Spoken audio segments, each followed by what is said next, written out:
Pasasing pinapasulyap-sulyap, nagpapapansin sa'yo. Umabot sa palitan ng mga mensahe, kilig na kilig ako. Kumusta, kain na, hello, magandang umaga.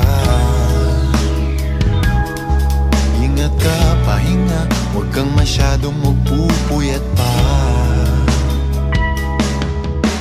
Naramdaman ng puso na dahan-dahan akong nahuhulog sa'yo.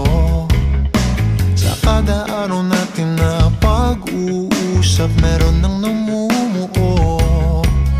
Ngunit di ko na alam kung anong patutunguhan. Ang hiling ko lang naman na itong